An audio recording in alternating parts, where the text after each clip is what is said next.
Planning to fly to the U.S. this summer, you might notice fewer flight options. Visitors are even being told by their home countries to take their vacations and money elsewhere. If you're planning to fly to the United States this summer, don't be surprised if your flight options look slimmer than they used to. Something is shifting in the global travel matrix, and America is no longer the gravitational center. Fewer flights. Fewer foreign visitors. And now, warnings from overseas governments urging their citizens to take their vacations and their wallets elsewhere. A staggering $21 billion has disappeared from America's economic pulse, evaporated almost overnight from what used to be a cornerstone of seasonal revenue. In March 2025 alone, foreign visitors to the US dropped by 14%. That single monthly downturn was severe enough to erase what would typically be an entire year's worth of tourism export growth. JFK and LAX, once bustling hubs echoing with the murmur of international travelers, now sound more like abandoned terminals where suitcase wheels clatter against hollow walls. Over the past 12 months, 10 international airlines have ceased their US operations entirely. The routes they've erased once funneled millions of tourists into American hotels, restaurants, and retail businesses. Now, those dollars are staying abroad. Each 1% decrease in international travelers chips away another $1.8 billion from the economy.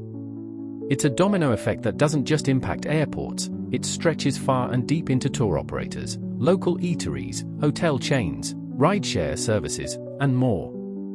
The ripple grows larger with every cancelled flight, every closed route. And before this story ends, you'll understand why even global giants like Qatar Airways, Lufthansa, and Singapore Airlines have removed US destinations from their booking platforms, almost without a whisper. This isn't just turbulence. It's a nosedive. Look north toward Iceland. Play Airlines, the last remaining budget airline offering transatlantic service from the tiny Nordic country to the US, recently announced it's pulling out entirely. New York flights end September 1st, Boston goes dark on September 15th, and by October 24th, Baltimore-Washington International Airport will be off their map. Play's exit was the catalyst.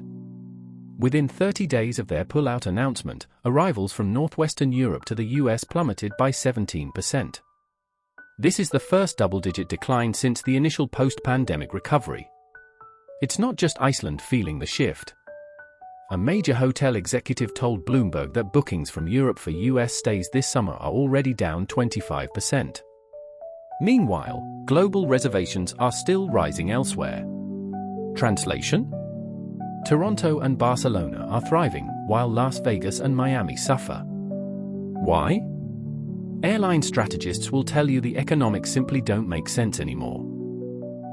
Tariffs are inflating the cost of airplane parts, border inspections are adding hours to travelers' itineraries, and viral clips of chaotic TSA lines can destroy demand faster than any storm system. For budget carriers like Play, the math is grim. A plane with 180 seats on a 6-hour transatlantic flight must operate at 85% occupancy to break even. If just 5 rows are left unsold, the route loses money. As traveler sentiment wobbles, the margin between profit and loss has become a chasm. So accountants in Reykjavik made the call, shut down the American routes and shift those planes to intra-European flights, where taxes are lower and profits more predictable.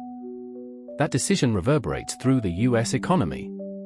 Each European tourist who skips the States takes with them an average of $1,800 in local spending. From Uber rides to museum tickets, those dollars now land elsewhere. Hotel kitchens that once struggled to keep up with foreign breakfast orders are now dealing with reduced staffing and shrinking payrolls.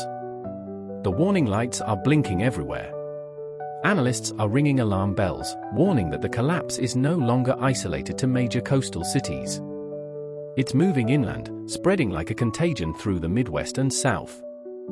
When visitors start wondering if a 10-hour economy flight is worth a 2-hour immigration line, the equation falls apart. Up north, things are no better. Canada used to be one of America's most reliable sources of tourist traffic. That has changed. After Washington's latest tariffs made headlines in March 2025, Canadian bookings to the US nosedived, down more than 70% in every month through September, according to flight data from OAG. Airlines reacted with decisive action. Between April and October, over 320,000 seats were cut from Canada-US flight schedules, the equivalent of grounding 8 full wide-body aircraft every single day. But those planes didn't sit idle. WestJet shifted its aircraft to Europe, adding capacity to Dublin and Edinburgh. Air Canada diverted resources to sunny destinations in Spain and the Caribbean. And while US hotels report ghost town vacancies, other international hotspots are logging record bookings. The consumer behavior shift is even more jarring. A Longwoods International survey in May 2025 found that 60% of Canadians are now less likely to vacation in the US. Why? Border delays, fears over gun violence, and the bruising tone of trade war rhetoric.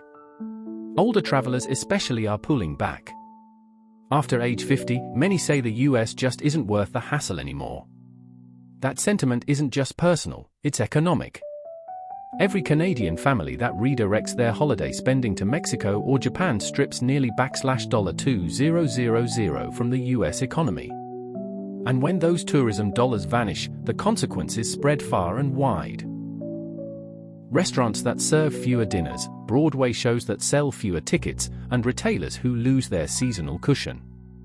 When airlines cancel routes, it's more than just flight schedules that change. TSA shifts get cut. Airport concession stands close early. Taxi lines vanish. Trade war blowback is no longer theoretical, it's visible. It's the vacant gate at the terminal. The silent escalator that once buzzed with suitcase wheels. In cities like Toronto or Vancouver, where residents once crossed the border freely, the change is dramatic. Porter Airlines has reduced flights, and its remaining turboprops are half empty. Airline loyalty programs are now offering double points for trips that avoid the US. So if you're watching from Canada, what's the deal breaker for you? Is it the border delays, the political atmosphere, the cost? Drop a comment. Your answers are part of a broader story. A story where America, once the top destination for global travel, is quietly slipping off the map. Europe's aviation giants are redrawing their maps, and the US is no longer the prize destination it once was.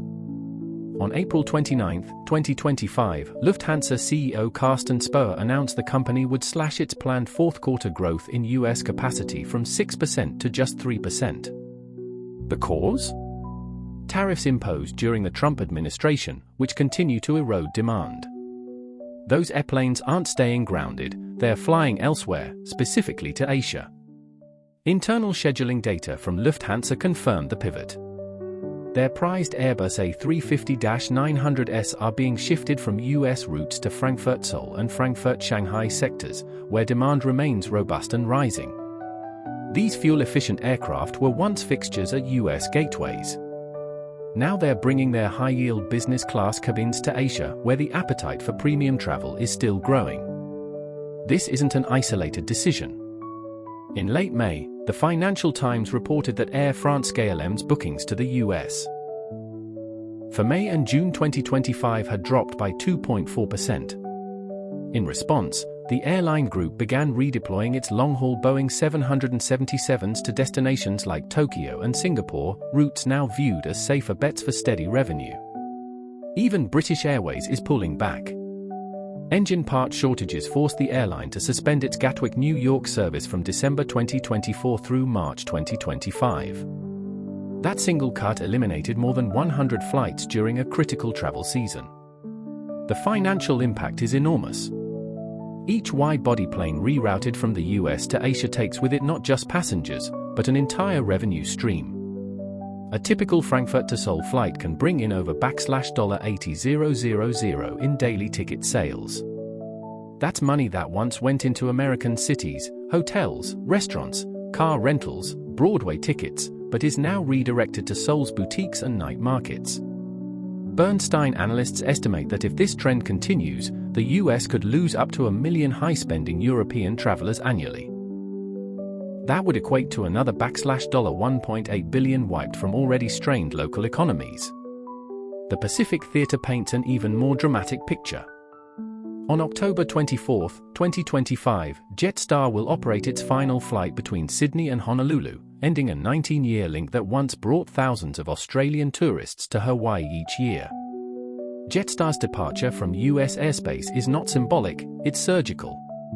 Those aircraft are being reassigned to Seoul and Bangkok, where operating costs are lower and demand is booming. Jetstar's June 2025 schedule added 10 new weekly round-trip flights between Sydney and Seoul, injecting more than 100,000 new seats into the market annually. The airline isn't guessing. Skyscanner's Horizons 2025 report found that searches for Seoul from Australian IP addresses have surged 47% year-over-year. So what happened to Hawaii? Travel agents and airline execs point to a double-pronged attack. Jet fuel bills swollen by 50% copper tariffs from Washington, and hotel rates inflated by a strengthening US dollar. Australian families who once dreamed of Waikiki are now booking 2-week packages in Busan or Phuket for the same cost, and without the US border hassle. Singapore Airlines made a similar move. In April 2025, it dropped both its Singapore-Seattle Fifth Freedom route and its Manchester-Houston link. The reason? High-yield business travelers are no longer booking into the US market at pre-pandemic levels. Rising handling fees at US airports and tariff-induced surcharges are pushing airlines to refocus on more efficient and profitable Asia-Pacific routes. Instead of flying to Seattle, Singapore Airlines now deploys its A350s on shorter, fuel-friendly routes to Ho Chi Minh City. It's better for profits and logistics, and it sends a powerful signal: America is no longer seen as essential. This withdrawal leaves a mark. Honolulu International Airport has already warned concession vendors to expect a 12% decline in revenue for the upcoming winter season. At Seattle-Tacoma, customs officers are being reassigned to Miami, where flights from Latin America remain stable. Uber drivers near LAX report wait times of 40 minutes between airport pickups, double what they saw last summer. This isn't just about travel preferences. It's about survival. Airlines will always follow the money, and in 2025, the money is flowing east. Whether it's sushi in Tokyo or designer bags in Bangkok, the consumer energy that once filled America's arrival halls is heading overseas. So ask yourself, if you're choosing between a Los Angeles taco truck and a Tokyo sushi train, where would you go?